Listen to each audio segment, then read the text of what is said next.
for every like little good thing, there's like 50 really bad things. Yeah, I think like thinking about it now, I was like, I think there was a lot of fan service that I just didn't really think about at the time. I feel like I have to go watch some like deep dive 4-hour long analysis video of what I just watched. You know, sometimes I forget, you know, you're from Canada. This is what I wore to sleep. This, and then the pants that I have on, I have like sweatpants on right now. You know, the whole COVID outfit. Oh, I don't.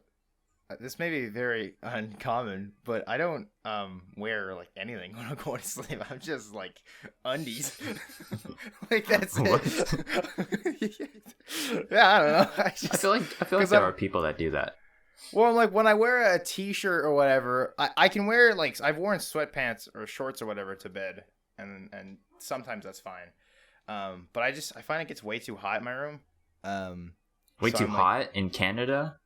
Isn't it snowing outside right now?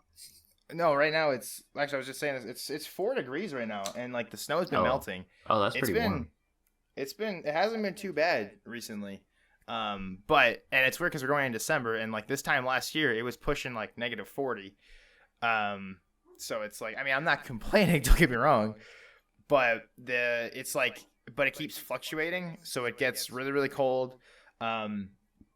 Or it gets really, really warm, the snow starts to melt, so then everything's wet, and then it gets really cold again, so then there's ice everywhere. So I went for a walk last night, and it was like I slid most of the way. So, and it's like I just walk around like my little neighborhood, but there's like a slope, and there's a piece of the concrete that I thought was broken, but it was ice. So then, and it's like a little bit of a downhill thing. So I just kind of like, so it's like there's a technique to walking on ice that most Canadians have learned, and it's like you kind of walk with like the like your heel more, I guess. And it's like you stiffen your calves, like you roll your heel like this. Well, kind of like you almost like keep your toes like completely flat, and then it's just like, you know, you land, and then your calf is like really like tensed up. And then it gives you the added stability or some shit. I don't know. It works for me, and it usually means I don't hit the ground. And if you do, I never listened to this in school, but I remember in elementary school, as soon as the snow would hit, all the teachers and EAs would be like, never stick your arms out when you're falling.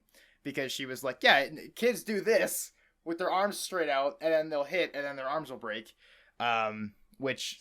yes, that does happen if your arms are completely like you know, rigid, but normally, at least for me, when I would fall, my arms would be a little bit bent, and it's like you can't help yourself but put your arms in front of you, because it's like, well, the other option is you just smack your face in the concrete. I feel like the appropriate thing would be like have your arms out, kind of do like a little push-up thing, you know? Yeah, but that's just I think, like at least soft that's landing and then push up, you know. And I just remember them, so you'd see kids just go, like, basically straight out, just poof, like, hit the ground. Actually, since we're talking about elementary school and snow, this isn't a story I've told before, but you may have noticed it, if you, like, when I do face cam zooms and stuff. If you're an audio listener, then you definitely won't be able to see it. But my one tooth is actually fake. And it's like a dead tooth now. Because way back in elementary school, me and my friend, I don't know why we did this, but it was just like one day, middle of winter, we were twirling around the basketball court, like arms out like helicopters, spinning around the basketball court. And then obviously we got dizzy, and then the bell went off, and it was like, okay, time to go inside. And then my friend was like, oh, okay, we're all dizzy. And then I fell, and I bounced my face off the concrete. Oh, no. And I didn't notice anything, because I was like, ow, my face hurts. But I didn't notice anything. And then one of the, like, EAs saw me, and, like, I said something, and then she was like, hold on a second, Matthew, can you open your mouth? And I was like, what? And then she was like, yeah, half your tooth is missing. And I was like, and I started feeling around, and I was like, oh, cool. And then I remember they went to go look for it, and they called my mom and being like, yeah, he's missing a thing. So then they filled it in at the dentist. So like half my tooth is dead, and it's a little bit more yellow than the rest of them, which is annoying. So no matter how much I brush, I just need to go to the dentist and ask them to replace it? Do something, I guess. Oh. But I'm like, I don't want to. The dentist scares me. I don't want them digging around in my face. Dude, when I was in middle school, I had like the PE class. We'd play like dodgeball, basketball. We were playing basketball one time, and I don't know how, right? But someone had like it wasn't like a pass. It was just someone threw a ball. It was like a basketball. It hit me right in the face, and it knocked out one of my bottom teeth. Oh, and I was like, oh, that's cool. I got hit in the face, and then I just feel my tooth just like in my mouth, like on my tongue. And I'm like, oh, that's my tooth. I like spit it out. It's like all bloody and stuff. I'm like, oh, a souvenir. I'm never gonna play basketball again. Yeah, no, I hated sports, and so that was like my biggest fear going in gym class, because I mean, I'm not the most physically fit person ever, and I've never really been like, when I was like in 4th grade, I was like rail thin, but ever since then I've fattened up. So I've never been good at like sports or anything. And like my biggest fear would be would like get in the gym class, and it's like, all right, today we're playing dodgeball, and everyone's like, yeah, let's go, and I'm like, oh no, can I like read a book? You know what's funny? I never became like, I guess, quote unquote athletic until I got into high school and joined tennis, and even then I was like still like a more mathematician and less athlete. Well, so could have then, fooled me. over the years, I like went from like not mathematician, just like a student, to like mathlete. I like I was smart, but then I was also like part of like extracurriculars like band and like tennis and stuff that helped me like get more muscle. The guns. Yeah, I guess so. Jesus, every time I'm in a video call, I'm like, I suddenly feel like I'm 600 pounds. I'm like, I gotta start working out. Yeah, before like high school, I was like a twig. I was so skinny. I didn't have any like meat on my chest at all, so I was literally just a walking skeleton. I've never heard someone. I didn't have any meat on my chest. No, that's man. For real. Like no. I guess yeah, because no tennis would be like a full body workout. Yeah, you use your legs for mostly everything. Your chest is like. You gotta jump and you gotta like really. Yeah, your shoulders. I don't know how tennis works, to be honest with you. Yeah, it uses pretty much everything. Well, I guess that's kind of the nice thing about really all sports in general, is that there's like I don't really think, I mean, pretty much every sport involves, right? I mean, I guess badminton, you could maybe make an argument for that not having as much, but even then, it's still some kind of physical activity where you're bouncing around more. I kind of compare badminton with like tennis. They're kind of similar, racket sports and such. I used to, yeah, like badminton. I liked in school. Not enough for me to like do anything with it. It was just like when we had gym class and that's what we had to do, I was like, okay, I can at least like keep up a little bit better. But like the whole, like, we'd start the class and it's like, all right, everyone, let's do 10 push-ups and a couple sit-ups and stuff. And I'm like, oh, you might as well just like shoot me now. Like, I'm not gonna be able to do anything like that. And most of the time, like, I had a few gym teachers that I'd just be like, okay, just do your best. And like, they like, okay, you can do it on your knees. The worst is like, you have everyone else make it fun of you. Cause it's like, hi, you're doing girl push-ups, which is like, whatever. But I had one gym teacher, that like he would make the rest of the class wait for me to struggle and finish push-ups. And I'm like, I hated that class so much. Because I'm like, I'm trying my best here. And then eventually he'd be like, because he doesn't want you doing it on your knees either, like anybody. And I'm like, well, I don't know what to tell you, man. I got little chicken arms and then a whole bunch of fat, so it's like I can't do push-ups. So like, I mean, when I started like working, because like I have a warehouse job, so it's like that's helped a little bit. I don't think I can still do push-ups. I haven't tried, but I don't think even now I still can do push-ups. But like, man, I don't even know if I can do even one push-up, dude. I think you'll be fine. I feel like my arms would shake so much. My core is like really bad. Because I tried doing a sit-up the other day and I just like I was shaking. Planks I used to really like doing. Oh And my like gosh. my record was like minute 30 I think it was. But then I was like, I didn't continue after that. But I don't like I go through like days where I feel really strong. Like some days at work, it'll be like, "Hey Matthew, I need your help lifting this," and it's like, "Oh great, we got to lift this like 200-pound tool chest and get it into some guy's truck." And 9 times out of 10, I'm basically just like helping them support it, and they're lifting most of it. Like me and my me and my brother had to get a treadmill, and treadmills are fucking heavy. And it was like, okay, where's the heavy end? I'll lift that. You just like basically hold it up on the light end, which is like I don't know, the instruction manual, I think. So anyway, but like what I noticed is that if I don't know how much it weighs before going into it, like I can't really psych myself up, if that makes sense. So I'm like, when I go to do a push-up, I'm like, well, I just can't do a push-up mainly because I'm like, one, of all the times in school, and two, I'm like, well, I'm like 200 pounds, so I'm like, I can't push 200 pounds up and down. But then it's like, I think, because like I had to get these like wood pellets for a customer, and there was 10 bags, and I was like, I'm not gonna run 10 bags back and forth, so I was like, okay, I'll double it up. And then I noticed towards the end, I was like, man, my back's starting to hurt. And then Yeah. I found out they were like 40 pounds each, and I was like, okay, not bad. That's like, I mean, I just like farmer's carry, because farmer's carry is when it's like on the side.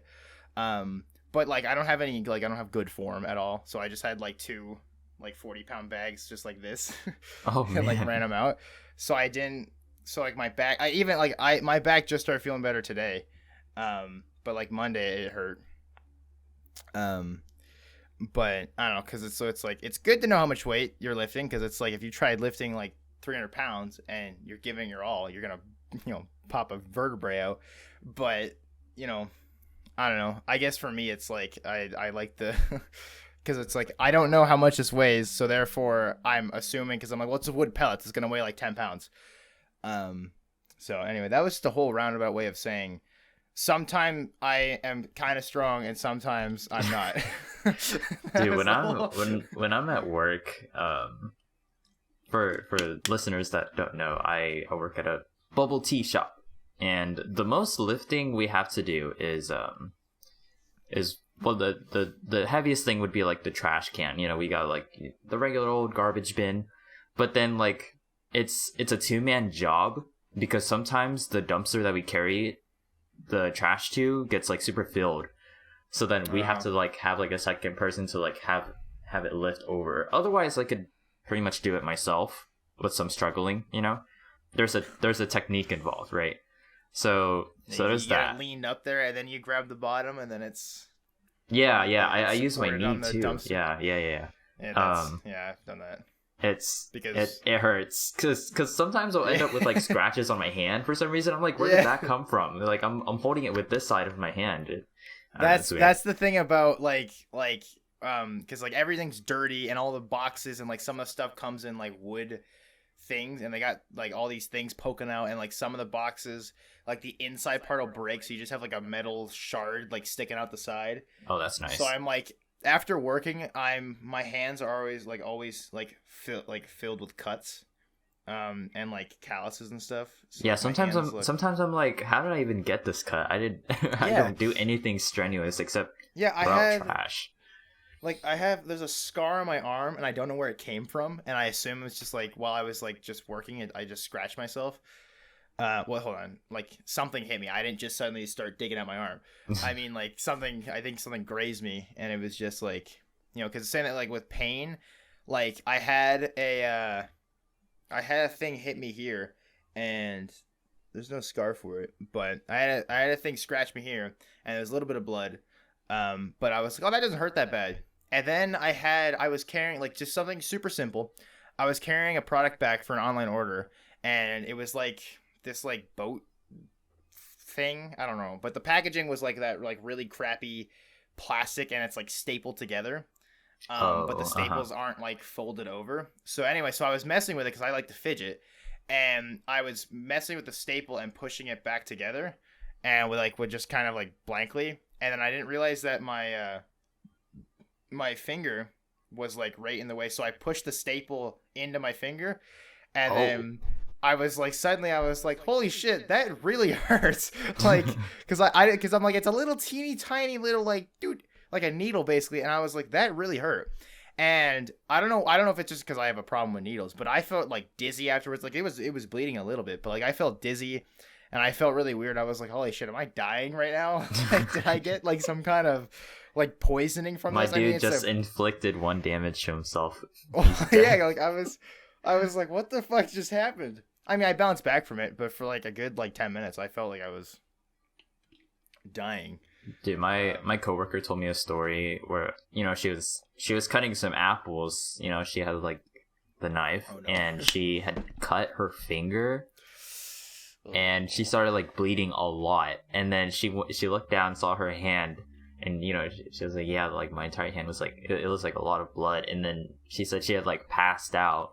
Luckily my boss was there too, so like what she told me was that like when she came to, like, my boss Brian, sorry, he was like, oh, like just like have some water, sit down, whatever. I was like, dang. Right, let's just put the blood back in and we'll be fine. Yeah. Yeah, no, things like that crazy. I hate. I had like the reason why I wear glasses all the time is because I need glasses. That's not how I wanted to start that. Like, I've been offered to have contacts before. I also like how I look with glasses more. Every Same. time I take them off to like clean or whatever, I find I look so weird. But anyway, and the reason I hate contacts is because my 4th grade teacher, she was there for just 4th grade, and we were the only class that had her. Because then immediately after she moved to Australia, or she went back to Australia, I don't remember which one. She had something to do with Australia. I don't know if she's still there now. She might be. But anyway, she was pretty cool. But she would wear contacts, and one day we read through Percy Jackson, all the books in that. More accurately, we were given like a piece of paper to write down, and then she would just read through the book for like an hour, which was great. So it's like English. We'd finish up math class, and it's like, 'cause that's like back in elementary school, and like going to a new class isn't like get up and go to a different classroom. It's like, okay, put this stack of papers away and bring out your math notebook, and now we're in math class. That's actually how we did in our elementary school. It was just like, okay, it's history time, or math time. It wasn't until like middle school that started. Like, now we had to bounce around. Yeah. But anyway, she had so she's reading it, and suddenly her eyes were like really tearing up, and then eventually like someone was like, "Are you okay?" Like, she would like tears run down her face, and like, "Yeah, are you okay?" Like, the book, like, there wasn't like anything sad going on. But she's like, "Oh yeah, my contact's floating away. I was hoping no one would notice." And it's like, what? So I guess her contact was moving around. So then she was trying to get it, and a group of like 10-year-olds seeing this lady like dig around in her eye for it, and I was like, okay, that enough for me was gross. But then she grabbed a pencil and was sticking that in her eye to try and maneuver it out, and that's when I was like, nuh-uh, I'm done. Like, contacts, no. Like, I hate anything got to do with eyes. It always freaks me out. And yeah, just seeing her dig just a normal ass pencil, just dig around in her eye, and it's like, I could have gone wrong so many times. I thought her eye was gonna pop out.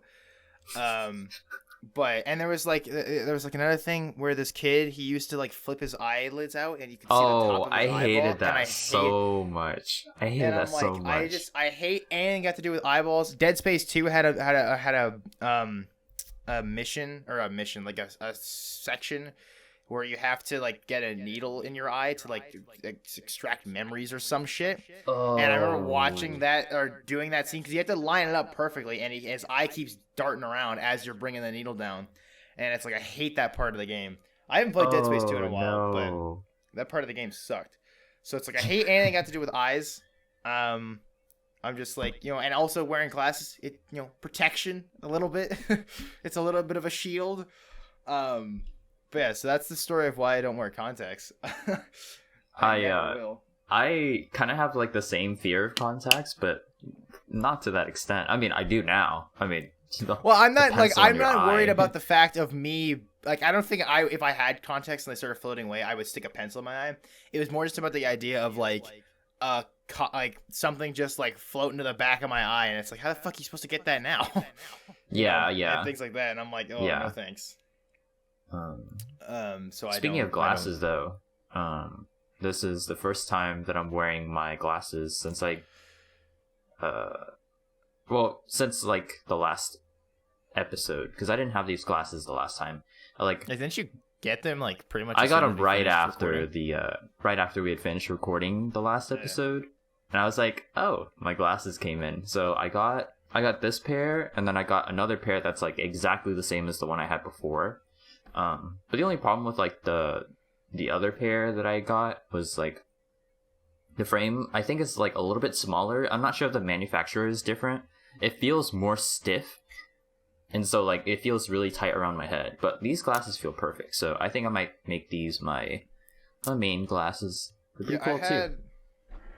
These, I mean, no one's gonna be able to. I can't like. I mean, these are my old glasses, and I didn't love them because they're like I never noticed this until my brother pointed it out, but they're like Jeffrey Dahmer glasses. Just like the aviator type things. Yeah, the thing at the top here. Yeah. Anyway, but the other thing is that when I tried them on at the eye doctor, they fit fine, and then when we got them, they were slightly too small. And even these glasses I have now are a little too small, so like you can actually see, especially where my hair is, it's like indenting my head. So I got a weird like, it's like putting rubber bands around a watermelon. Yeah. And like the pair of glasses I had, so yeah, like it because the pair of glasses I had before that one were like these like diesel ones, and they were similar. They were really similar to these actually.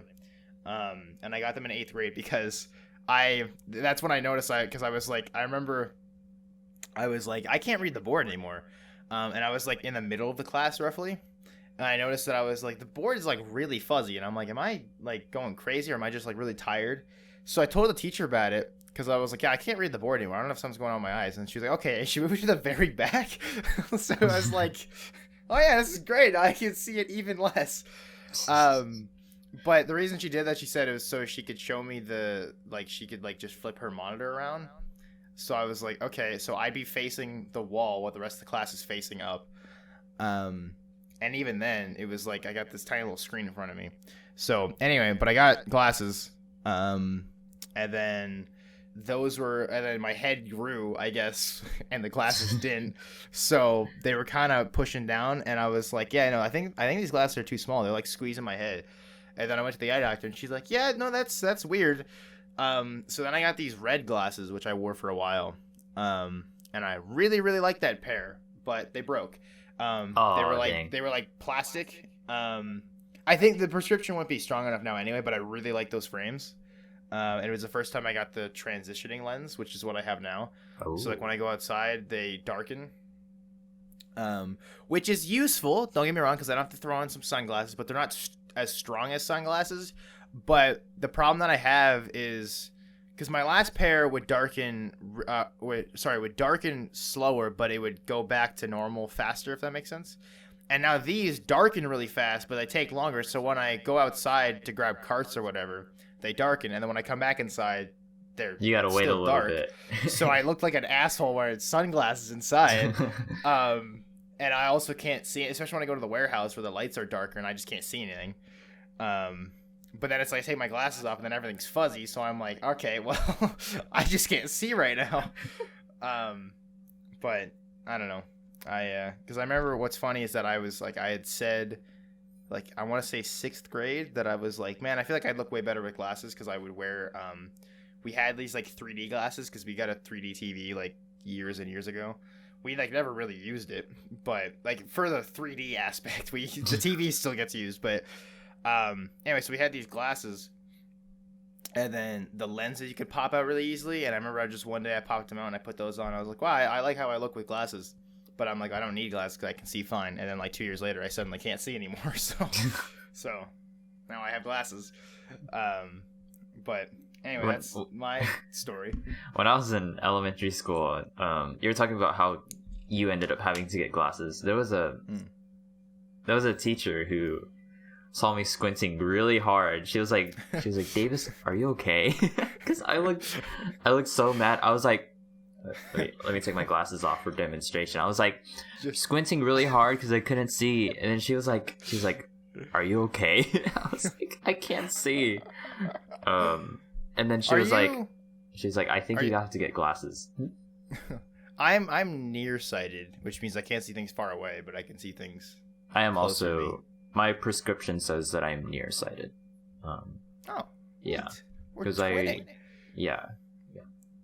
So I need my glasses for driving and stuff, but technically right now I don't necessarily need them, but they also don't really hurt. So when I record, if I don't have my glasses, I can't do anything. I can't function.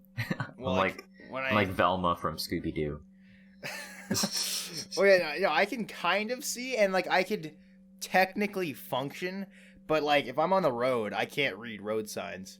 But also, it's yeah, no, I'm not gonna. I was gonna say, oh well, technically I know what those mean, so technically I could get away with it. But my license says wear your glasses.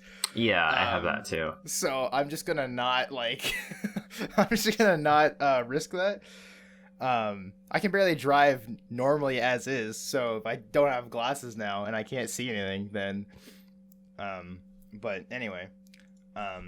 Speaking of seeing, is there anything that you've been watching lately? I've been seeing some movies. Also, welcome back to the Shūmatsu podcast, everyone. Welcome back. I hope for only my Americans, I hope you guys had a good Thanksgiving. For you Canadians, apparently you guys had yours a month ago or something. Is that right? October 13th.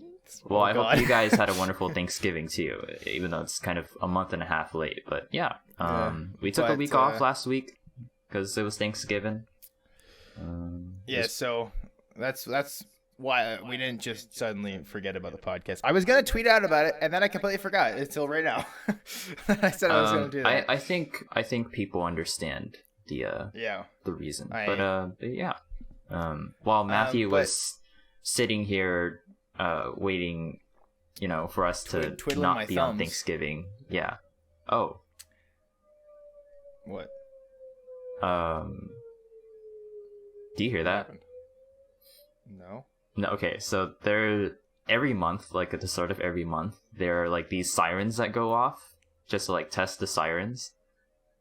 What? It's not it's kind of like a fire drill kind of thing. But they're just testing all the alarms. Oh. Yeah, it's just really, really loud. So we could. I don't know if you want to cut this out. I don't hear anything right now, but. Oh, actually, my mic doesn't even pick it up. Oh, sick. Sick. Speaking of mic getting picked, before we get into the movies, my dogs, well, not my dogs, Zuko is pretty chill, but we also have two big dogs. They're Borbles, which I guess you can look up the breed. It's Borble, but they're African Borbles, so they're big dogs. They're freaking massive. But one of them was treated poorly before we got them. So she has this is terrible. She has a couple screws loose, so she'll just bark like nuts. She'll just bark and bark and bark and bark at nothing. She knows who I am, and I'll be walking by, and she'll just start howling like I'm an intruder. And then as I get closer, she'll chill and be like, "Oh, hey, I know who you are." But as I'm walking by, she'll just lose her shit. And then the other one, his name's Trucker. Her name's Lena, but his name's Trucker. He's super chill. He barks every once in a while, but he's just a big, he's like a bear almost. Because he's very friendly and everything, and you'll start patting him on the head, and he'll just sit next to you with a smile on his face, and it's very cute. But anyway, so recently in my I was editing a video. And you could hear the dogs very loudly, and normally I noise reduct the shit out of my microphone so you can't hear any background noise. But I've been doing it less and less recently after episode 2 where it sounded like garbage, and I haven't figured out how to get it back to where it was. So now I'm just using less and less noise reduct so it doesn't sound as terrible. And even today it might sound a little iffy because I keep backing away because I'm standing, and for some reason I just can't sit still. Even when I'm sitting, I can't sit still.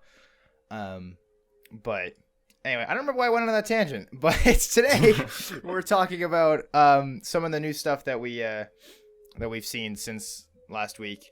So who should go first? I feel like I might have a little less, but actually, I don't know, maybe. I think I'll go first because I could run through my list pretty fast. So for those of you that might or might not know, I started Hunter x Hunter like a while ago, like maybe like last year, but then I stopped around like season 4, and then I started like the first episode of season 5. But for some reason, like I like took a step back from it. I didn't watch it anymore. I think it was because like at the time Netflix only had the first 4 seasons, and so to continue watching you had to go on like Crunchyroll or something like that and watch like with ads, unless you had like Crunchyroll Premium, right? But then recently they like put the entire series on Netflix, so I was like, oh hey, now I have a chance to like watch everything without having to have ads. Which is funny because either way, I would be paying for a subscription, like either to Netflix or to Crunchyroll. I will say, I don't know about Crunchyroll, but I watched a lot of anime in Funimation, and I will say, out of everything I've used, say what you want about Netflix, but they are the most optimized for watching or like binge watching stuff, because they have the next episode automatically playing. They have the skip intro thing, but for some shows that's a cardinal sin. But when it is nice because you can skip the intro for some stuff and you can skip the credits and everything, and then you can just like roll on to the next one. Actually, Netflix does that too. No, sorry, that's what I meant. Like Netflix or the Funimation, they don't have that, so they don't have the skip intro thing. They don't have like when it goes to the next episode, you have to sit through every aspect of credit, even after all the music and the animation, and it gets into like the black screen, white text rolling through. You still have to sit through that before at the very end it'll pop up and say next episode. And I'm like, oh my god. So I usually, and then sometimes they fixed it recently, but when I first got it, when you would click the next button on the thing, it just wouldn't work. Actually, there's the dogs now. But it just wouldn't work. And then when you would, so you'd have to back out of the episode, and then it would refresh, and then you'd have to go into the season thing, like go back. So like My Hero Academia, for example, is what I was watching. So the credits would roll. I'd click the next button, nothing would happen. So I'd have to close out of it, and then it would refresh back to season 1 for some reason.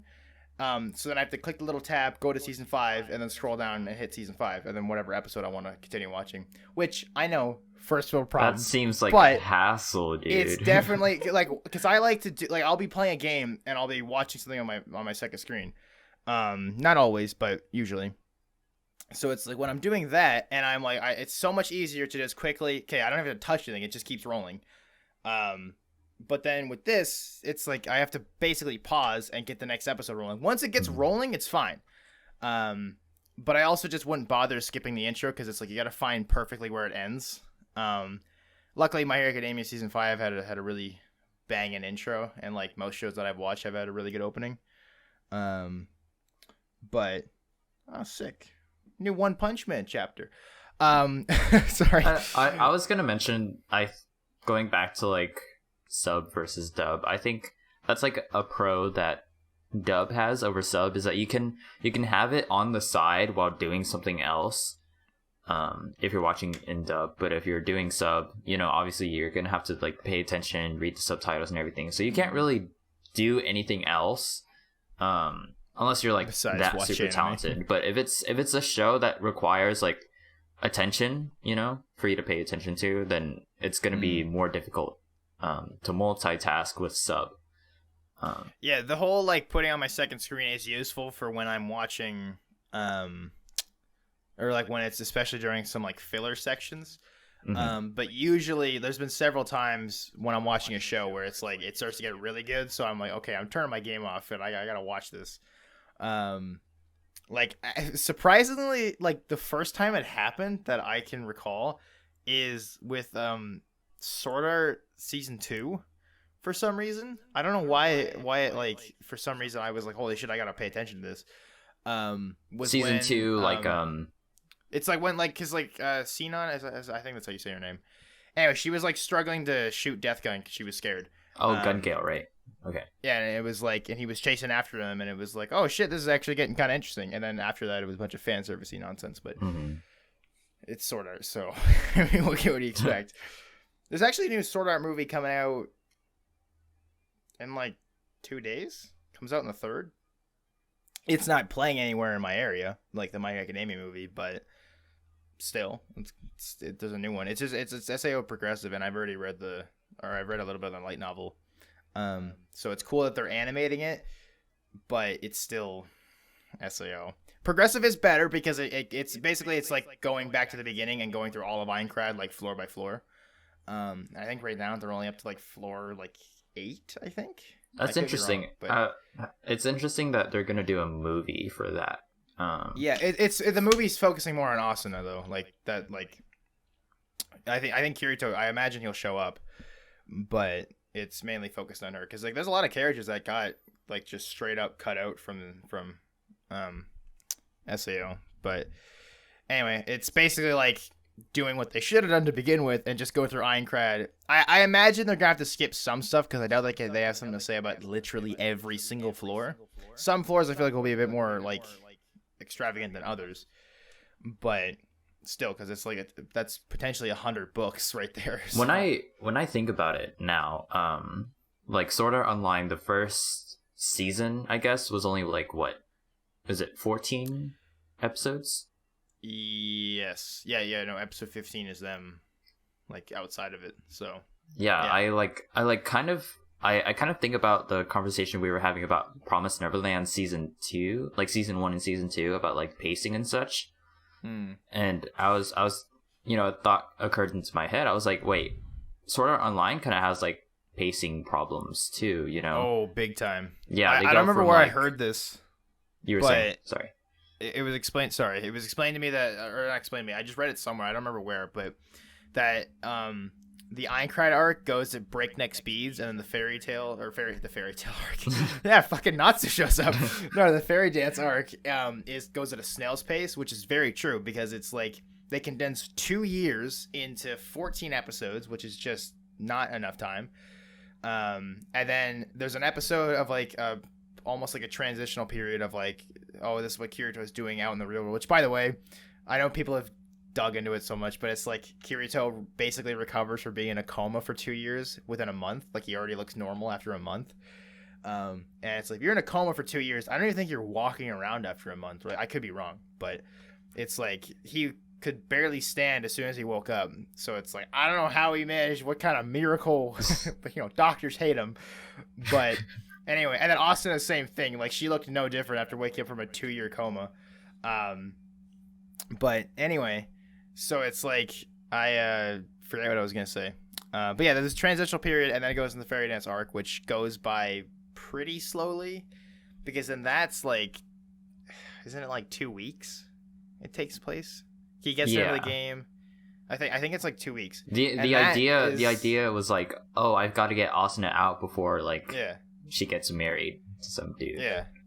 And it's like it's some fucking dude. And the whole subplot of like the reason he brought her in there and the 300 other players so he could brainwash them with VR, and it's like, what kind of fucking it sounds like a plot in like VR Troopers, like some like really cheesy 80s show.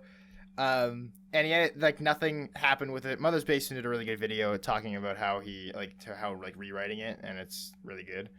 But it's like, I don't know, I've said it before, and I'll say it again. It's just, it bugs me that SEO had so much potential, which is actually what I was going to say about Eden Zero. But, like, SEO had so much potential to be a great show, but it just kind of, like, because I think the first episode is still, there is still some problems, but I think the first episode is, like, pretty decent. It's just once the fan service gets rolling and the pacing, like I think in episode 2 there's already a month time skip. I'm pretty sure. Yeah. It was like, oh, we like still haven't been able to beat the first floor. Well, yeah, because what made it interesting was that like kind of the panic and seeing how people would adapt to that, like suddenly being told that you're in some death game, and then we just skip ahead to when everyone's accustomed to it, more or less. So it's like, okay, there's still a little bit of that, and then it cuts again a little bit later. Like, I think the synopsis to one of the episodes is literally like, oh, everyone's getting used to this now. It's a year later or something like that. So it's like, I don't know. It's just, but it bounces around a lot, because then the next episode after that, they're on floor like 23. When Kirito's guild dies, it cuts to like 6 months later when he's fighting the Christmas dude. And it's like, holy shit, like a lot can happen. Like, my biggest thing is like, I hate off-screen character development, and that's kind of inevitable when you bounce around that much. So I don't know. It's why I gave it a 5 on my list, which is, even that may be a little high, but I still like SAO. What's just like dog on it? I feel like SAO is like one of those shows that you should watch at least once, just to see if it's yeah. This thing is like, there are things to enjoy about SAO. It's just, and if you enjoy SAO, like, I think objectively you can't, how do I put this? I don't think objectively you can watch all of SAO and have a defense for literally everything and say, no, this show is perfect. I like the show, and I can still admit there's a lot of problems about it. There's so many problems with the show. Things. Yeah. It's like, if they got rid of the fan service to start off with, it would still be a poorly written show, and like SAO is a very broken game and things like that. But that alone would be enough to be like, okay, no, I can recommend the show easily, because at least it's still a fun watch. But it's like outside of all the character writing and everything. So it's like, it would take some work, but like SAO Abridged is really, really good. And that just took the bones of SAO Original and then made it into a really, really good show. So I don't know. It's just a shame. So, speaking of fan service, I finished the first season of Eden Zero, and I know, Matthew, you're like pretty close to finishing. You have like, what, 5 episodes left? I guess technically 6. No. You're pretty close, but yeah, but anyway. I thinking about it now, I think I ignored all the fan service when I last talked about it. Like the first 13 episodes or something. I was like, oh yeah, the fan service isn't as bad as like Fairy Tail. But I think, like, thinking about it now, I was like, I think there was a lot of fan service that I just didn't really think about at the time. And then, after from Eden Zero. Oh. Yeah, and after talking about it with like you, how you were like, oh yeah, there's like a lot of fan service in like the first part. I was like, maybe I like didn't notice it because I'm so used to like fan service in anime, after watching Fairy Tail and stuff. So like watching the second part, I was noticing a lot more of the fan service. I was like, okay, I kind of see what Matthew's talking about now with like all the fan service, and it's like even worse in the second part. There's like a lot more fan service. That, like, I noticed. I can't speak for the episodes I haven't watched, but what I have watched, there's definitely a lot of fan servicey stuff, and the thing about it is it's a similar thing with SAO. I think SAO works its fan service a little bit too much into its story. But like Eden Zero, it's like, okay, I'm vibing with this. This is pretty cool. We got gravity magic and shit going on. And then suddenly it's like whammo, some girl just takes her shirt off, and it's like, what the fuck? This doesn't need to be here. Yeah. I think one of the problem characters right now for me is the Professor Wise, or not the professor himself, but the young version. The young version. Sorry, spoilers. But yeah, he's that happens like 2 episodes in. Come on. He has like a lot of the things that I can remember him saying is like, oh yeah, like if you do this or whatever, or like if I do this for you, then you have to wear this thing or whatever, and it'd be some weird suit. I don't know. Kind of spoilers. There's a character that shows up a little bit later in the series that I really, really like. But she's like, she does really cool stuff, and then it's sort of like they have to like reel her back in, and it's like, okay, how can we make this a super fan servicey moment? And it's really annoying because I think it has, again, the potential to be really solid. So it's like I think it's just like I know why I think I've said this before on this podcast, but I know why fan service is so like I don't know what the word is like in anime, I guess, in shonen anime so much, because shonen anime is literally for like 14-year-old boys. So it's like I get that part, but I'm still like, as I get older, I guess, even when I was younger, I still was like, this is kind of weird. But like, as I get older, I'm kind of like, well, one, I've watched other anime that have no fan service and are incredible. Mm-hmm. I've watched shonen anime now that have no fan service are incredible. Mm-hmm. So now it's kind of like the way I look at it is I'm like, okay, there's almost no excuse for this now. And like, I'm pretty sure the collective for fan service is that it's like, it doesn't need to be there. Like pretty much every show, like My Hero Academia, there's a lot of people that have said, no, I couldn't watch the show because the fan service was just too much. And it's like, that's perfectly fair. I'm able to look past it.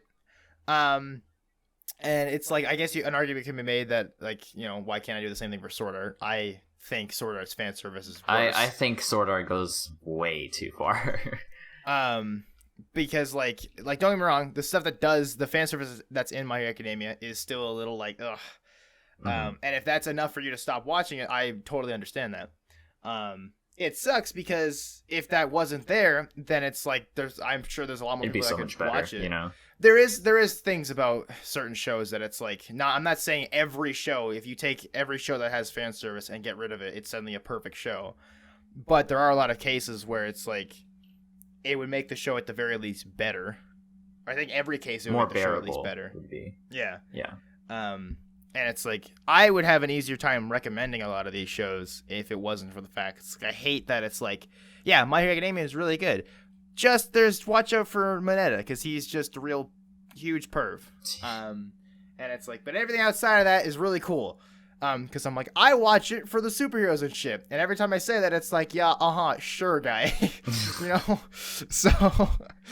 So I don't know. But it's like, I think it's just I've watched a lot more shows that don't have it and are really good because of it. So I will say though, with Eden Zero, I did finish it, and Matthew and I are looking at our respective anime lists right now. I actually gave it an 8. It might have been a 7. It might still be a 7, but I think it's because, you know, the fact that I just finished watching it, I'm giving it like a higher score. But yeah, there's definitely things I enjoy about it. Yeah, like I think without having finished it, I would put Eden Zero right now at like a 6 or a 7. Yeah, I think that's like a pretty good, like 6, 7. 8 is like, I'm being very generous, you know. And I think like as you know, as time goes on, I might go back and be like, oh, this is probably gonna be like a 7. But since I just finished it, and since like, you know, I like enjoyed the last few episodes that I watched, I will give it an 8. But I think later down I might move it back down to a 7.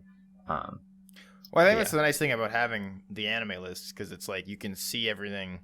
I was gonna say in real time, but like you can see where you like I've made changes to my scores pretty much every time I've opened it up, because then I start looking at stuff, because a lot of things that I add as soon as I watch it, which is obviously you're gonna have bias because you just finished watching it. Yeah.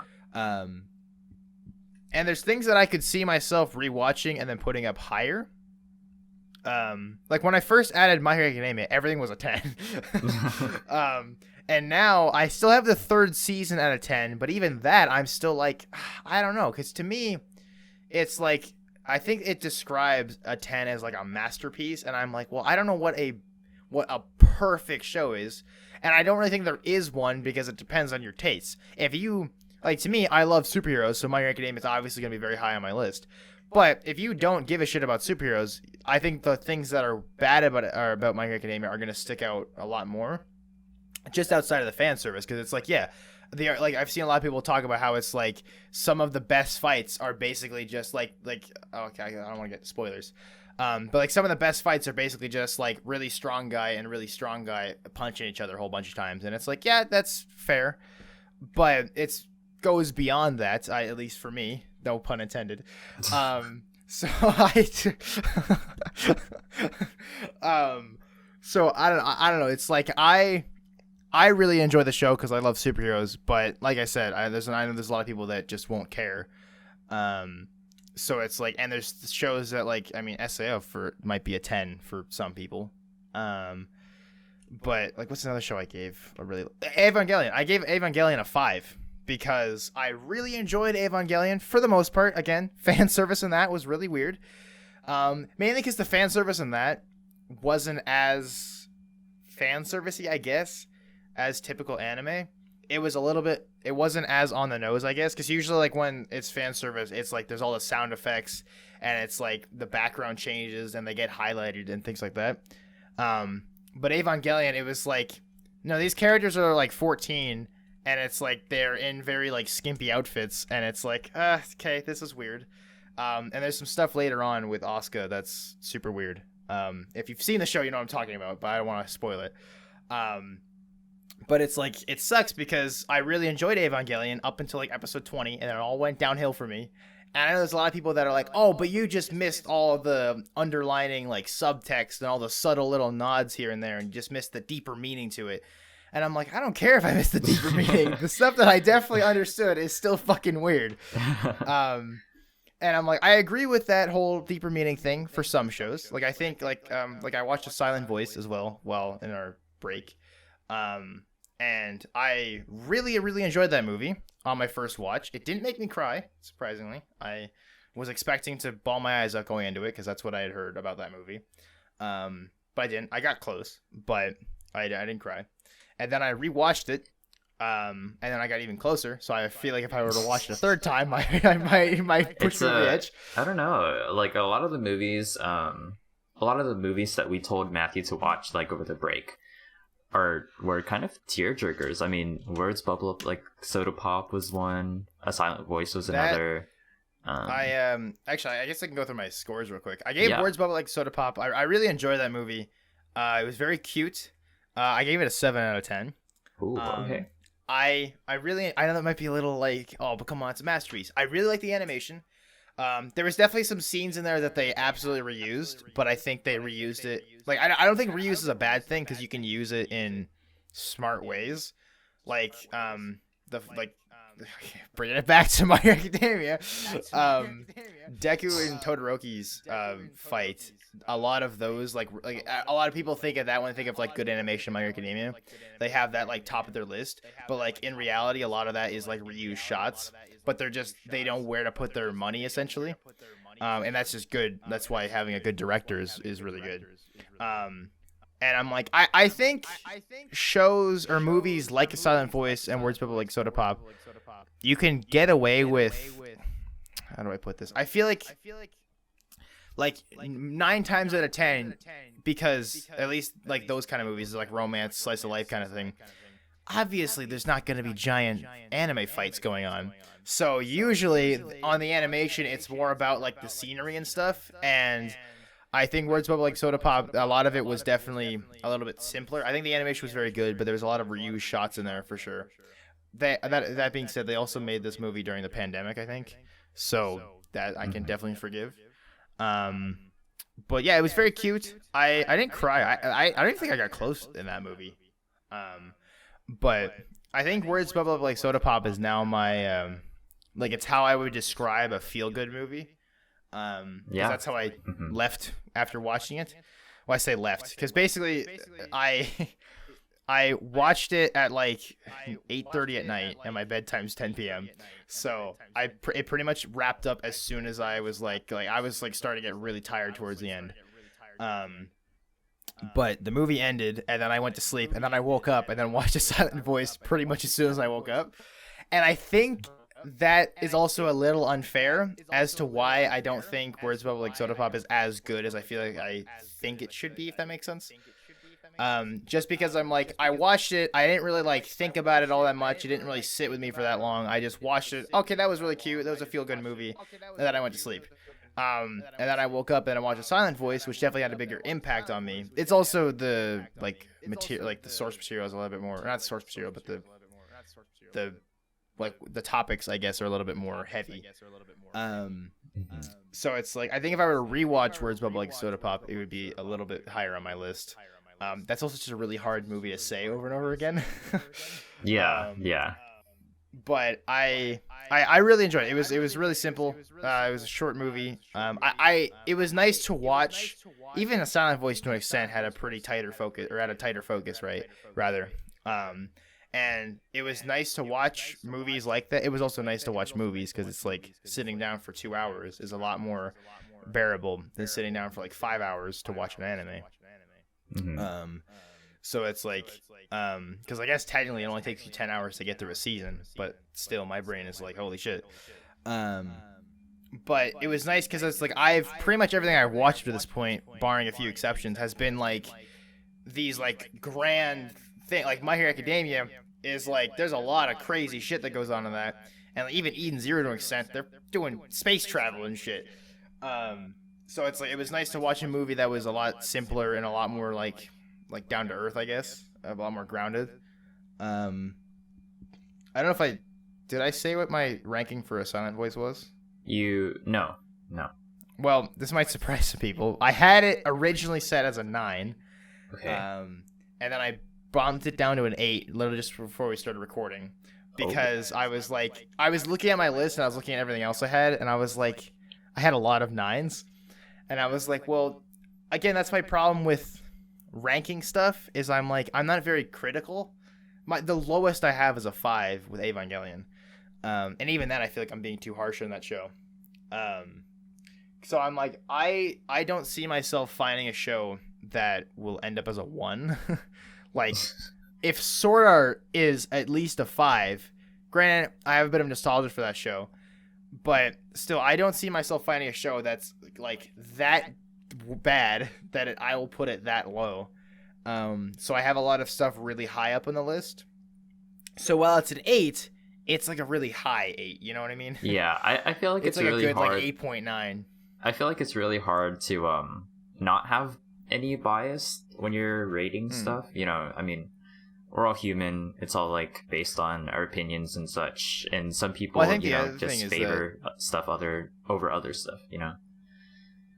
Well, I think the other thing. Sorry, I keep cutting you off. No, you're fine. You're fine. The other thing is that I think it's like, I mean, there's something about that thing that we started watching it to begin with, if that makes sense. So, like, for example, I watched A Silent Voice because you recommended it to me.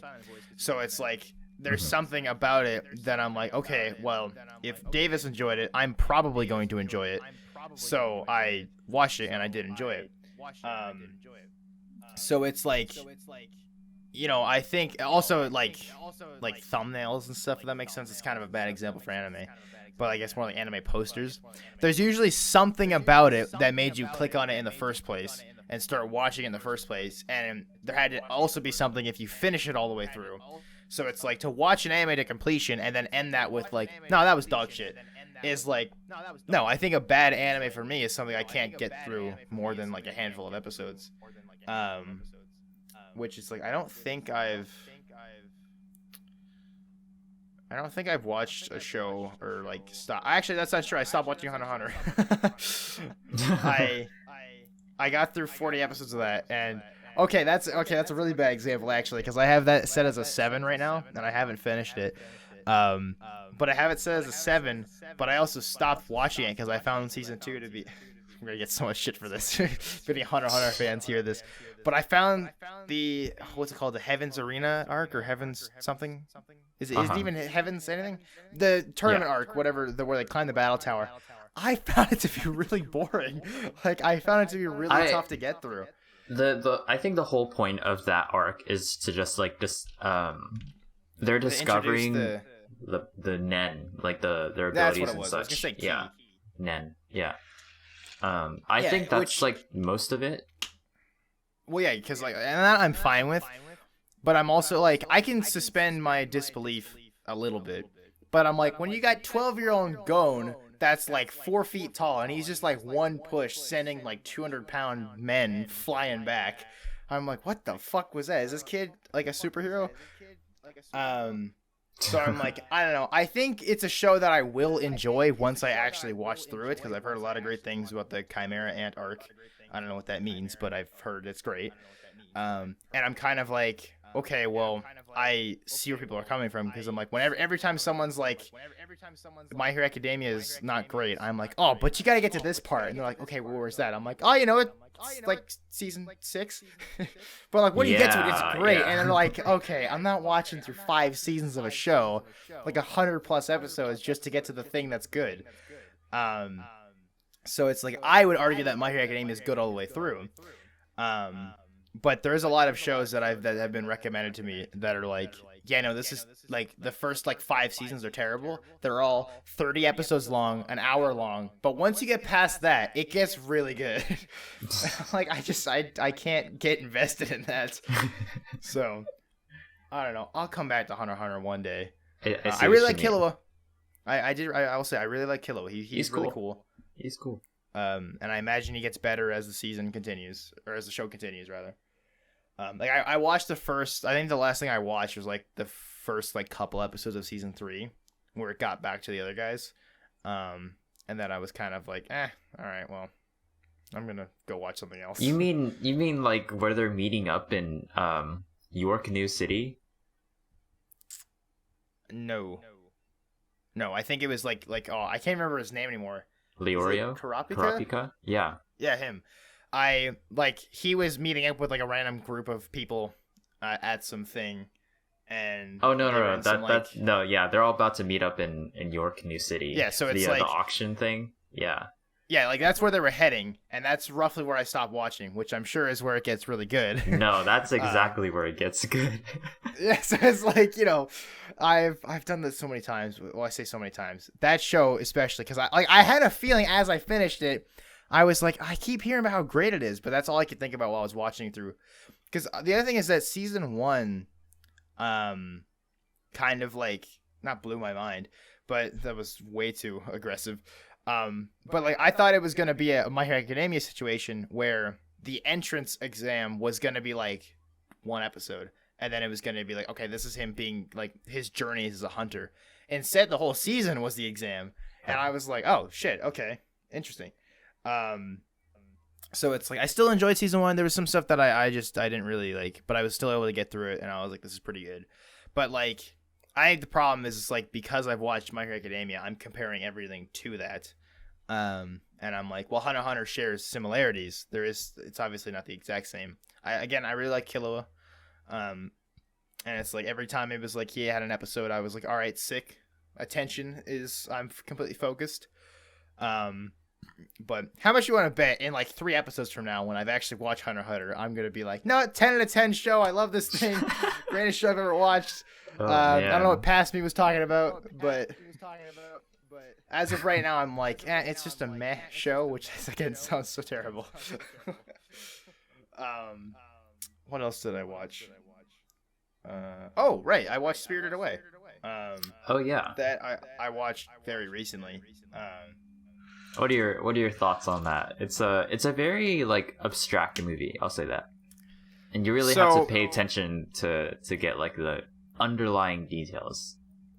Yes, so I hadn't watched a Studio Ghibli movie in full. I've seen clips and stuff. I've heard people talk about it, and I know they're like a huge deal, but I've never like actually sat down and watched one. So I asked you, and you said to start with Spirited Away, and that's what I did. So basically, I was like, I was really tired, and I think that also didn't help. I gave it a 7, by the way, before I keep going.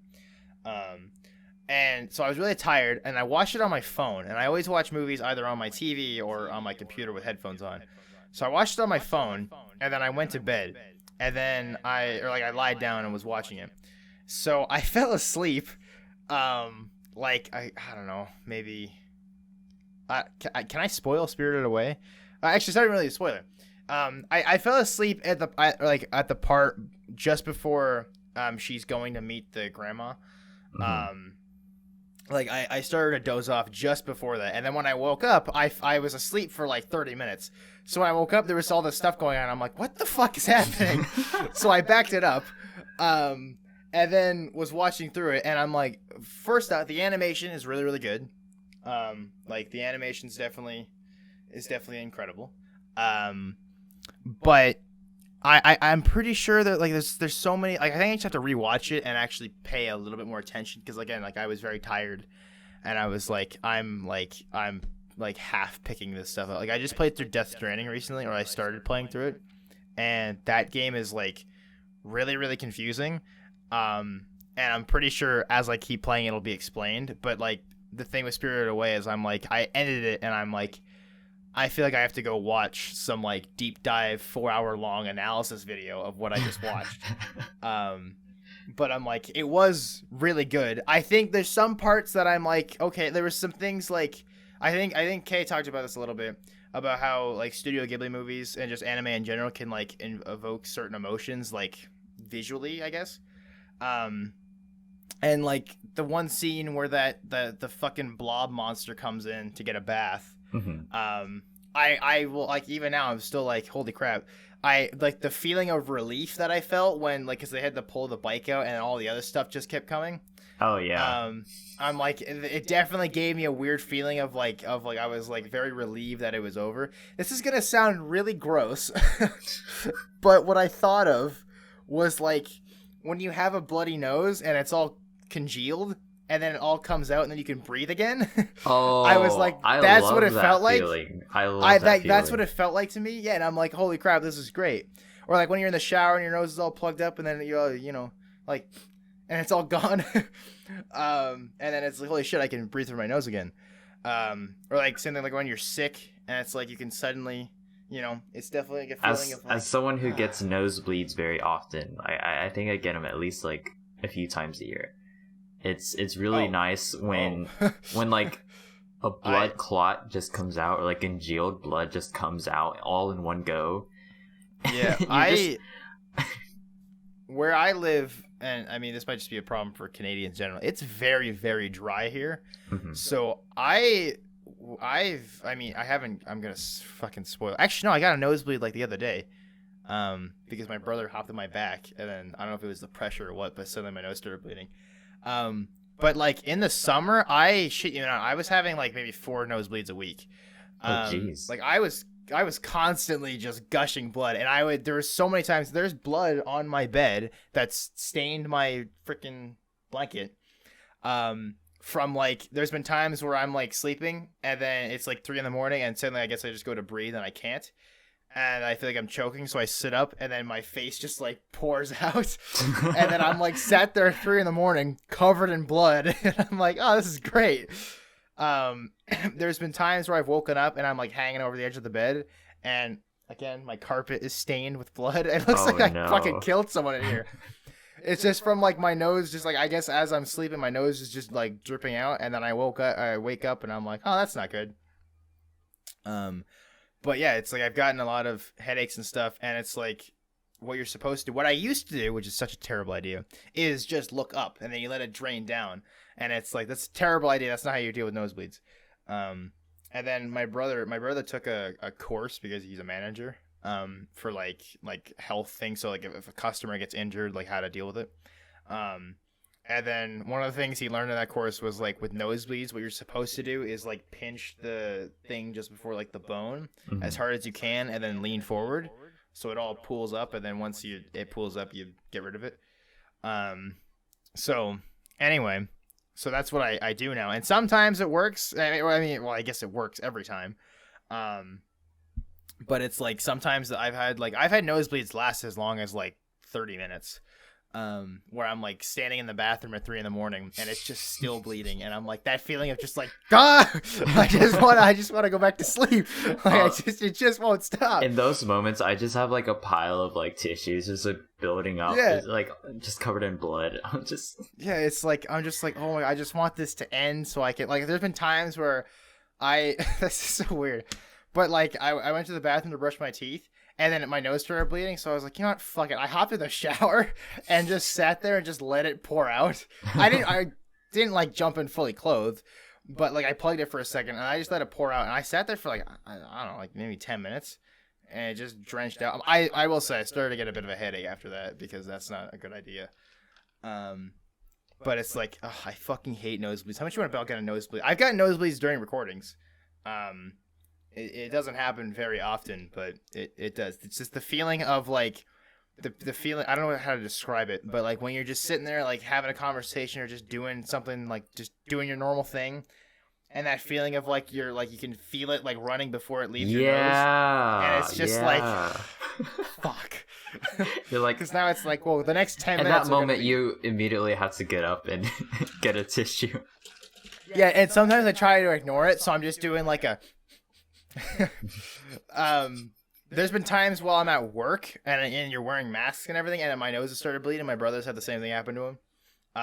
And like he works on the parts desk. I mean, really, this is more his story to tell, but it's... Anyway, he's been standing at the parts desk helping customers, and his nose starts bleeding, and you can see it start to soak the mask. And it's like, I don't know, it's just it's miserable. There was one time I felt so bad. I'm just remembering this now. I felt so bad. Oh my god. So I was doing my thing in the warehouse, and then suddenly my nose started bleeding, and just as I was like, oh shit, I gotta run upstairs and deal with this, I pulled my mask down and I plugged my nose. And as I was going, someone from the floor, like the retail floor, came and was like, oh my god, Matthew, I need your help finding this. And I was like, I can't buy. And I just took off. And I was like, I felt so bad because I'm like, I hope they can at least see that like my hand had blood on it and everything. Because I'm like, man, I must have seemed like such an asshole. And then as soon as I saw him, like after I got back, I was like, yeah, I'm really sorry. They got someone else to help him. But I was like, I'm really sorry, my nose is bleeding. They were like, okay, cool. But I was still gosh. like, oh, I felt so bad. That reminds me of one time I was in band class and my nose just randomly started bleeding, and then my band director is pretty strict about like people getting up to like leave and stuff. He doesn't like when people go to the restroom, but he understands like, you know, human bodily needs. But then I didn't even ask if I could go. I just got up and left. And he was like, Davis, where are you going? He sees the blood running down my arm because I'm like holding out my, like pinching my nose. He's like, never mind. I gotta go. Just keep her going. Oh man, the other thing I feel so terrible about, actually, I think in the warehouse there is still a blood stain on the ground from my nose by one of the desks. There's a whole bunch of other stains like paint and shit, but still, I'm pretty sure somewhere on that floor there's like my blood stain. So hey, like that'll be there forever, like forever and ever and ever. Every time a new person comes in, I'm like, hey, you see that that thing right there? That's for me. I don't say that at all. No, but I don't know. I don't really think it matters that much. It's a concrete floor in a fucking brick and mortar warehouse building, so it's like. It's gonna make it seem like someone got hit by some concrete or something. Died. No, but I don't know. It's just like, it's just such a terrible feeling, especially when I'm like, I have a moment when I'm like, it's like still bleeding, and I'll stop and I'll pause for a second, and I'm like, okay, I'll just hold this here for a little bit. My camera's not focusing. There we go. Yeah. And I'm like, I look at myself in the mirror, and I'm like, man, I'm just covered in blood right now, because like sometimes I'll be really quick to it, but also my nose will like run really quickly sometimes. So I'm like, there's been so many times where my arms are covered in blood, my chest is just like, there's a huge thing going down my chest. It looks like I got bit on the neck by a zombie. Cause I'm just covered in this. And it's like, I don't know. It's miserable. Cause then cause sometimes you gotta jump in the shower now cause you're covered in blood. At most, you just gotta wash your hands. But even then, if it gets into your fingernails, and it's like, how am I supposed to get blood from under my fingernails? Oh yeah. So it's just misery all around. I've made it a habit to not really pick my nose, but then like take my finger knuckle and just go in my nostril just to see if it's blood. It's either blood or like my nose is just running. But then I'll feel something and I'll be like, is this blood? I'll check, and I'll look at my knuckle, and it's either like. It's just wet or it's blood, it's like, oh, okay. I've just kind of made like that habit now. Yeah, I do the same thing actually. Now I think about it, I don't quite do the same knuckle thing. Actually, maybe I do. Now I think I do the same thing. That's what I'm doing. I think I usually just do like, I don't know. I do this sometimes. I guess if you're audio listeners, you don't know what the fuck we're doing right now, but But I'm like, I don't know. Since we're talking about pet peeves, The masks, I like masks. I totally understand, and I'm absolutely supportive. I'm not about to come out here as an anti-masker, but I hate having to wear glasses and a mask.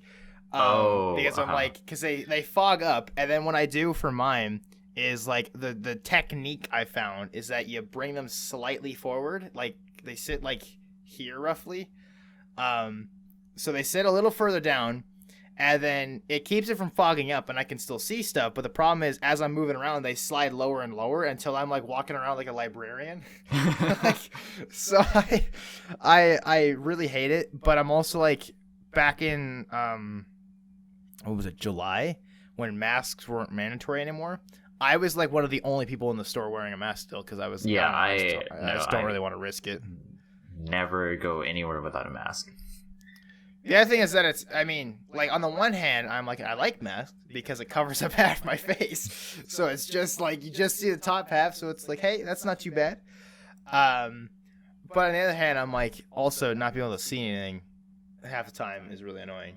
I actually don't have the problem with fogging up the glasses. Probably because I do what you do and like have the glasses kind of forward so it doesn't fog up. But I also don't have like the glasses sliding problem. Yeah, well, like I run up and down the stairs a lot in the warehouse, and usually when I have a product that I'm holding, it's covering most of my view, so I have to look down, and as I look down, it slides lower and lower. Oh, yeah. Right now it's not doing it because I got headphones on. Yeah. But usually it'll slide lower and lower. I haven't had my glasses just straight up fall off my face yet, but I've had them slide really low, and then it's always the worst when someone then asks me a question. I gotta like look at them like this. Also, my watch just told me to stand.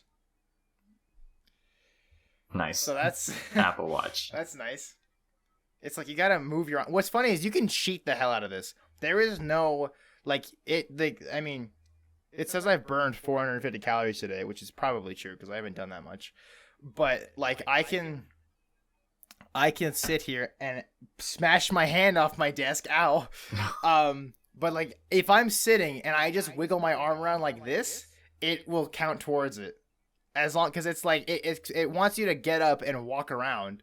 So it's like I think if you like simulate, you know what I mean. No one's arms moving this fast, but still, it's like you just gotta move around. And I remember when my mom first got one. There we go. You did it. It just said, "Wow, look at that! You've earned another hour towards your stand goal." I'm pretty sure the one at 11:50 didn't work.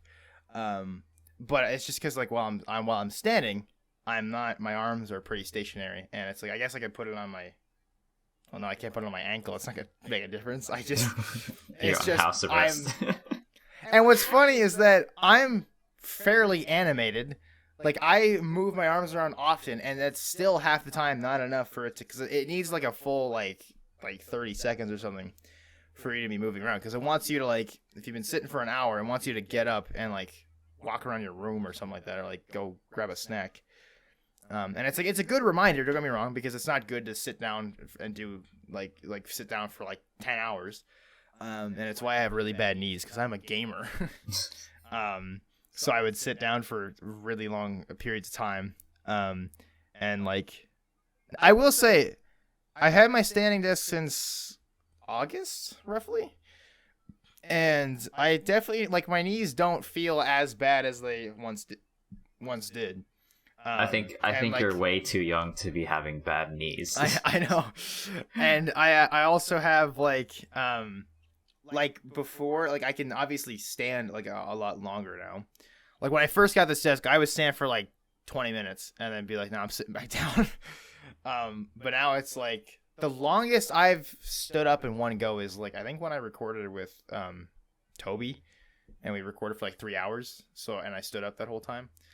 Or I guess when we did the podcast. And there's times when we've gotten into a call, like last night I was standing for most of that. So it's like, I don't know, it's definitely healthier. It's not going to make me look like a supermodel all of a sudden, but it is definitely healthier than like sitting down for the 10 hours a day I used to do.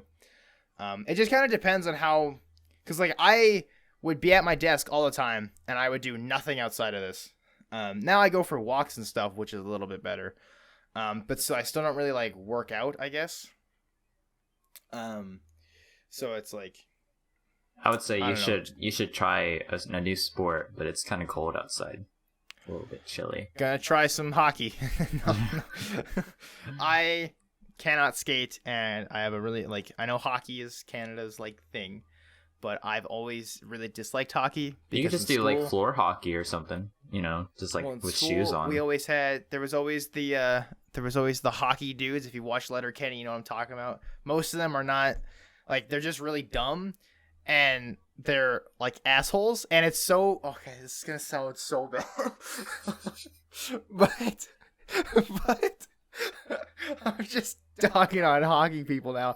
Some hockey dudes and are really nice. All right, I met some people that play hockey, and just because they play hockey doesn't mean they've been possessed by the evil hockey spirit.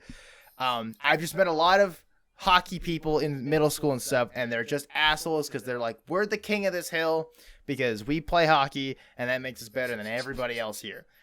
Because in Canada, hockey's put on this fucking pedestal. But anyway, so I've gotten a little taller now, and I haven't really gotten it. I have gotten stronger than when I was 10, but I was terrified of these people. And now I see them come into the store now, and they're asking me questions, and I'm like, this is really strange because I'm I was terrified of you. When I was a child, not even that long ago, I was terrified of these people, and I don't even think it's necessarily on a physical level. This is gonna sound terrible because this makes me sound like I'm smarter than you, therefore I'm better than you. That's not what I'm saying. Basically, it's just I think it's just a change of perspective because when I was in school, again, I was terrified of these people. Me and my brother have talked about this far too much. I was just very scared of these people, and now seeing them in person again later, it's weird because because the other thing, a lot of them have changed a little bit too, because as we've gotten older, when you're a kid, it's kind of it's all about your, how do I put this? Because I guess it's a little bit, I was gonna say it's all about your achievements, which I guess is still the case nowadays. As you get older in some cases, but when you're a kid, you're really cool because you got a Mewtwo card. But as you get older, that becomes less and less the case. So it's I think as these hockey people have gotten older, some of them are going off to the NHL and shit, but some of them are also just yeah, I played hockey when I was in high school, and I'm gonna go now I'm gonna go get a job and settle down and things like that, and are a lot nicer now. But still, there's been some people that have come to work at the store that are hockey people, and they act the same way, and they're still just as douchey. And I'm oh my god, this is terrible. So yeah, I'm gonna stop talking about that before it sounds like I'm attacking the entire hockey community. Sometimes I forget, you're from Canada. I mean, I know you're from Canada, but then the entire spiel that you had about hockey players just made me realize, yeah, Matthew's from Canada. Yeah, you guys got any loonies and toonies kicking around? The closest thing to I guess the word would be jocks. The closest thing to that. Yeah, I guess that's what I was thinking of. Would be football players here, at least in Texas. For schools and stuff. The closest thing to that would be football players, and not. I guess that is what I was thinking of. It's just jocks, basically. Yeah. And not football like soccer, like football like American football. Yeah. Throw the pigskin around. Yep. I never knew how to throw this football until a few years ago. Is there a certain you gotta get a good spin on it? Or... yeah. So to make a good spiral, you don't just there are these it's a line, and there are these little notches, right? Mm-hmm. That you can put your fingers. It helps you grip the ball. You don't hold it dead center. You kind of hold it closest to the edge, and then you kind of roll it off your fingers as you're throwing it. And then once I started doing that, I was throwing really nice spirals. I was oh wow, look at me. I can play football now. Yeah, I've never I tried out for the softball team in middle school. I didn't get it. So I'm I don't know. I there's a lot of things because I'm like I've never really had the whole like high school experience, and there's some things I regret about it, and there's other things that I'm like I think I'll be fine. There's not much to miss. I'll tell you that. Yeah, so it's like, there's also still like college and shit that'll happen eventually. Yeah, unless you do like extracurricular activities, it's not that big of a deal.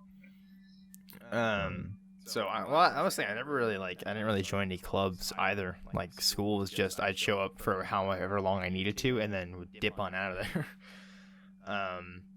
When I lived closer to the school, now I think about it, in elementary school I did some stuff, but when I moved away I stopped, which is really when you probably should join clubs to make friends and stuff. Mm-hmm. But I've always been like I have no problem getting along with anyone. Like I can get along with pretty much everyone, I feel. But I'm also like I will never be the one to initiate a conversation. Like it's very, very rare for me to like, even when it's like even with you, there are times where I'm like I'll go to send you a message. I'm like, I don't know if I want to bother him right now. It's like 1 PM. I don't know if he's like, he could be at work, he could be playing tennis. I don't want to send him a message, but now I'm just kind of like, well, just because he gets the message at 1 o'clock doesn't mean he has to drop everything he's doing and check his phone. It's like, so I've gotten a little bit better at it, but like in real life, even at work, I work in the warehouse, so it's like if I see a customer on the floor, even though I'm supposed to, like every customer I see, I'm supposed to stop and be like, hey, how's it going? Do you need any help today? But I'm still just like, no, just okay, just gotta get back to the warehouse. So I'm like, great employee, but I hope my boss isn't watching this. There was something I saw. It was like a system implemented in some market where they had like different colored baskets or different colored carts. Are you okay? Yeah, sorry, water just fucking spilled on my. Okay. But they had like different colored baskets. There was one color that was like I think it was like black or something. It was like basically saying like, if you have this color basket, then they prefer not to be helped or not to be talked to. But then if it's like, the regular color, then it's like, oh yeah, you're more than welcome to come and like help me if I, and be friendly and stuff. That's and great. I really like that, because I don't like when employees come up to me, Yeah, no, I'm definitely introverted in that respect, because I'm like, I would love to. It's like, especially like, every time I've gone to Best Buy, like they're very nice there. Have I told this story before? I don't think so. But like every time I've gone to Best Buy, it's like you'll get swarmed by like 5 different people. Especially when we're in the Apple section, you'll have like 5 people come over to you. Like it'll be like one after another. Like, hey, you need help today? No, we're good. And then 2 seconds later, someone else will pop in. It's like they're popping out like holes in the ground, just suddenly like, hey, you need help today? But I feel like I may have told this story, or maybe I just told you like personally.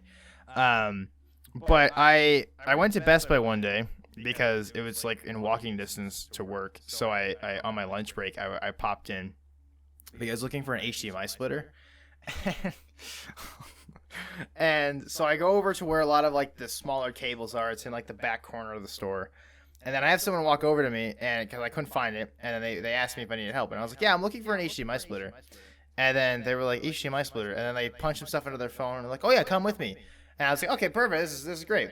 And then they take me over to the TVs, and they're like 4K 75-inch TVs. I'm like 15. I'm like, oh yeah, I can absolutely afford this. So anyway, the guy was like, he was showing me stuff, and I was like, what? No, I was like, sorry, no, I need an HDMI splitter. And then he grabbed the side of the TV. He's like, no, he doesn't split. I was like, oh boy. Oh, that's great. That's not what I was asking him. So I was like, okay, thanks. And he was like, all right, you have a good day. Just because I was like, okay, well, I don't think he understands what I'm trying to get at. So then, yeah, I wasn't able to find it. And then I went home. And then I came in later because I went on the website and I looked up HDMI splitter. And then I went back in and I still couldn't find it because I was like, oh yeah, go here. And I still couldn't find it. And then I had another person come up to me. This is a different day. Different person come up and ask me for an HDMI splitter. Or ask me questions. I was like, yeah, I'm looking for an HDMI splitter. And then she was like, yeah, no, we don't have those here. And I was like, oh, okay. Your website said there was one. And then I didn't say that, but I was like, still, I was kind of like, oh, okay. well, I guess I'll just go then. But I was like, man, it's Best Buy. What do you mean they don't have HDMI splitters? So anyway, that was my story. But still, I mean, it's kind of funny because it's like, HDMI splitter, no split. It's a fucking $4,000 TV. I hope it doesn't split. So it's like, I don't know. But it's still funny. I went to GameStop. It was like a little bit right after I got my Switch. I was like, oh, I want to get some games, so I went to GameStop, and I'm looking at this very small selection of Switch games that they have, and I'm like kind of distracted. I like have an earbud in, so I'm like, not really intending on having a conversation with anyone. Yeah. And then an employee comes up like right next to me. He's like, "Hi, do you need help with anything?" I was so scared. I like jumped. Just like, I was like, "Oh my gosh, there's someone next to me!" And they were like, they were like, "Oh, my bad, I didn't mean to scare you." And I was like, "You're fine." And that's why I don't like people helping me, because I'm afraid I'll get scared and then I'll jump. And I'll be embarrassed. And then knock over the entire store. No, I know. I will say this, the Switch selection. I mean, even at which by the way, Canada, it used to be called EB Games, and now they're changing it to GameStop. So I guess it's universal everywhere. Wow. So I'm still gonna forever call it EB Games because that's just embedded in my brain. Wow, he's from Canada. But I mean, all my receipts. I think all my receipts from there still say. Never mind, I say GameStop now. I have my receipt from Pokemon, but I guess it still is I guess it says GameStop now. Anyway, but yeah, like the Switch collection. It's actually like the size of like my shelf, pretty much. It's a little bit taller. It's not a lot. They used to have Wii U stuff. When I bought my Wii U, they had a stack of games like just next to the desk, and I would browse through there like on my way out. And then eventually they got rid of that, and I asked them one day if they had any more, and they're like, "Oh yeah, no, we don't sell Wii U games anymore." And I was like, "Oh, dang." And then, so I mean, there's still the eShop, I guess. But like they haven't sold. They used to have a bin of like DS games and like PS3 games and stuff, like some older gen stuff. But they said they got rid of that too. So now it's like the only way to get like, I say really old games. I can't say that. Like games like PS3 era is like really hard to get now. Which is why I say really hard. You can't just walk into a GameStop and buy one.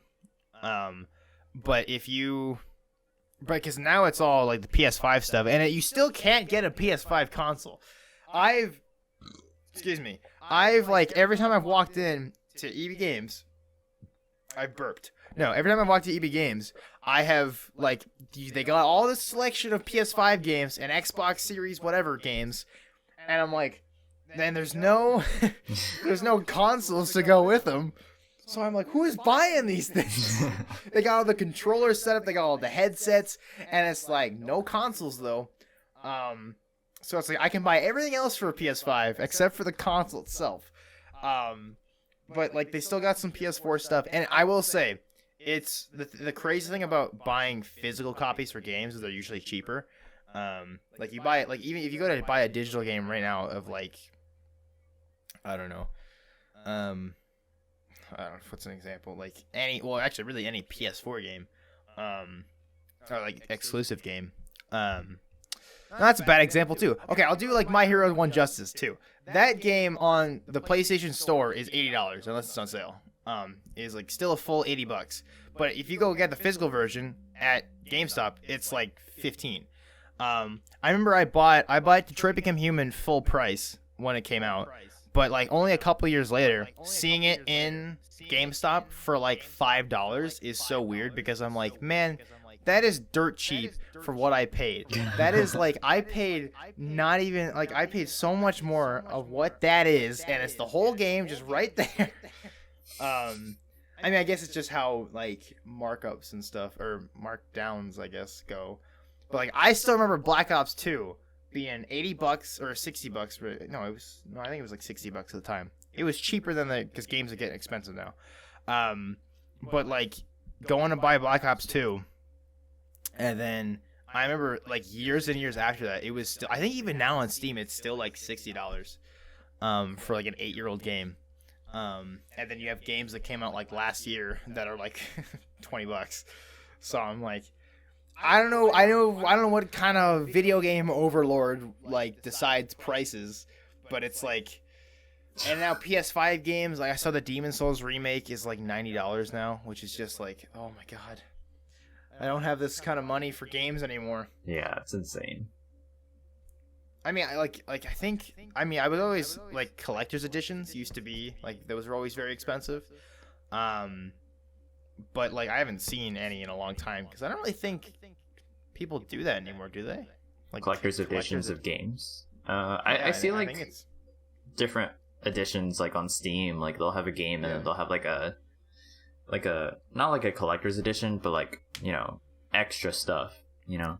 Yeah, I've seen like the digital deluxe things before that are like $130. And 9 times out of 10, I'm gonna be just 100%.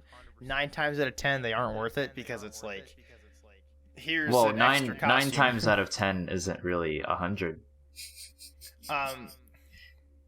What? they don't. Most of the time, they're not worth it because it's like, hey, here's an extra costume for your character. I bought the Hollow Realization SAO game. The normal version was still $80, but on sale with the digital deluxe thing, it was like $20. So I was like, okay, cool, I'll buy that. And it was like, it came with all this extra stuff, and it's like, as soon as I got into the game, it was like, hey, you unlock this and this and this and this, and it was all like fucking swimsuits for all your characters, which is like, that's great. We're going into battle. I'm not gonna have them running around fucking. So I don't know. There's one that Kirito gets, and I hate it because it makes him. He actually kind of looks like what's his name? The guy from Kingdom Hearts. And it's like he has like really puffy pants and a really puffy jacket, and then his sword, and it's like, but like it's a really ugly brown too. So I'm like, oh, it's just a really weird looking suit or like costume, and I'm like, why do you want to run around with this? Also, some of the costumes overwrite armor, which is even dumber. So it's like I can give this character like really strong armor, or I can give them a bikini basically. And it's like, that's just not worth it. Like, in terms of gameplay, that's just so dumb. Because now you can't beat a boss fight because you were hoarding. So, I'm just like, I don't know. I see stuff. I mean, granted, that's an anime game. But still, just most of the time, it's just like a lot of these things just aren't worth it. And like, even buying digital games, I prefer it just because it's easier on like every level. Because it's like, I can, like, pre-orders are one thing. Because like you can do the pre-download thing, and then like I don't have to go to GameStop at 10 o'clock at night to get the game. I can download it. Like I remember I bought Life is Strange, and I was able to play it. Like it started downloading Thursday morning, and I was able to play it like Thursday, and the game didn't technically release until Friday, which was pretty cool. Most of the time the games release it at nighttime, but. Anyway, I always try to talking out of my ass now. When I was younger, I used to stray away from like purchasing games, like, you know, whether it be like digital or like physical. Except like whenever a new Pokemon game would come out, you know, I'd only get like, oh, like Pokemon Black or like Pokemon Y or stuff like that. But then as of recently, you know, because like I work and stuff, I'm like, oh, I'm willing to spend some money on like some games, and like I've been I like, you know, got a few games on Steam. I was like, you know what, this is gonna be cool, because like I've definitely been missing out on games, you know, that like, you know, aren't free but are worth playing, you know, because there's not a lot of good free games out there, which makes sense because, you know, there's there's, I mean, like I kind of had the not really the opposite problem, but the problem I had was that when I would have money, I would, like, especially when I first got my job, and I've had a job since I was 14, so it's like I always had a lot of, like, and I didn't have any bills to pay, so I was getting paid, like, fuck it money, basically. So I would buy a lot of games, and, like, my Steam library, I think I got, like, 200-something games in there, but I never had a computer strong enough to run them, so I would just buy games, basically for shits and giggles. Because they'd be on sale for like, cause some Steam sales are insane. They'll be like $2 for a game. And it's like a lot of my Steam games aren't like I have some stuff that I was like, oh, my computer could probably run this, and then it can't. And then it just sits on my Steam library forever. But it's also why like, because I've always been a PlayStation guy, so a lot of my PS4 library is pretty big, like digitally, because I bought a lot of stuff that was on sale then. And it's weird because I don't really like playing on PS4 anymore now. Because I'm like, some games are still fun, and I will say, like, I was playing Bloodborne again, and like sitting with a controller was really weird because I hadn't touched a controller like almost since I got my computer, excluding the Switch controller. But it was really weird to then hold it again, because like I've been used to keyboard and mouse I'm used to keyboard and mouse now, and I hate my keyboard. I still gotta get a new one. But I've gotten used to this now. But also outside of that, like, games just look so much better on PC. And there's also the fact that they run in like 60 FPS and everything. Like when I go back to 30 now, I sound like such a fucking like privileged little shit. But like when I go back to my like PlayStation and I'm playing Bloodborne, granted Bloodborne's a bad example because that game runs like doggy doo doo anyway. But like playing those games, it's like my eyes can't focus on it because I was like, I had played 30 FPS forever, and I was like, I remember seeing all the PC gamers with 60 FPS and being like, I mean, it's not that much better. You're just saying that. And then, because I'm like, I'm playing on 30 FPS and this looks just fine. And then I got a taste of what 60 FPS was actually like, and then I can't go back now. I even tried. I was playing I think I was playing Horizon. And I limit the frame rate just for fun to 30 just to see what's like how different is it, because I'm like, now I'm used to 60 FPS and I'm like, it looks terrible now. Anything lower than that, it looks like garbage. But I'm like, I've kind of shot myself in the foot with that, because when I go to play PS4 games now, I'm like, these look terrible. I remember when we were first doing like YouTube videos together and stuff, we talked about how we could never play any like DS emulator games just because like the laptop I had at the time couldn't handle it. It was running at like 10 frames a second. It was so bad. Yeah, because like that's why we started with Red and Blue, right? Yeah, because we couldn't, because everything else, like, because like I remember we talked about like, oh yeah, we do this Soul Link and then this Soul Link and then this Soul Link, and then it's like, well, once we get to Gen 4, we're gonna start having some issues because like our speed ups don't work so great, and it's like everything, it's just gonna start falling apart. Yeah. Luckily, like Red and Blue. I mean, I will say now, it's almost like too fast. Like playing some like DS games and then using speed up, it runs like almost as fast as like Pokemon Red does on speed up. Yeah, so fast. And it's like you tap you move the joystick up and you're suddenly on the other side of the map. So it's like, it's just insane how fast it is. I genuinely think if you could do a no-clip mod for one of the Pokemon games and then just point in the direction of the Elite Four and then sped up and then moved up, you'd be there in no time.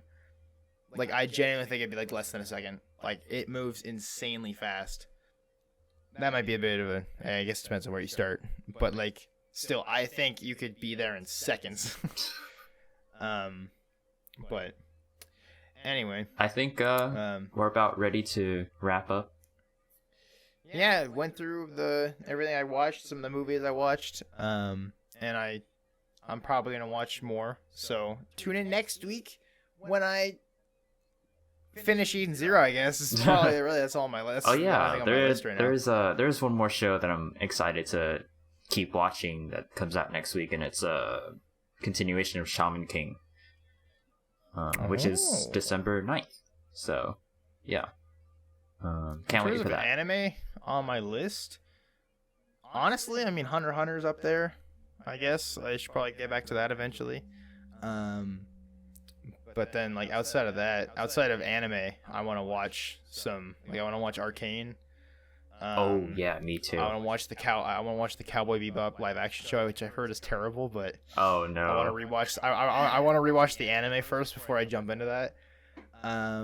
And then I guess I forgot to mention this, but I watched Tick Tick Boom. I won't spend too much time on this.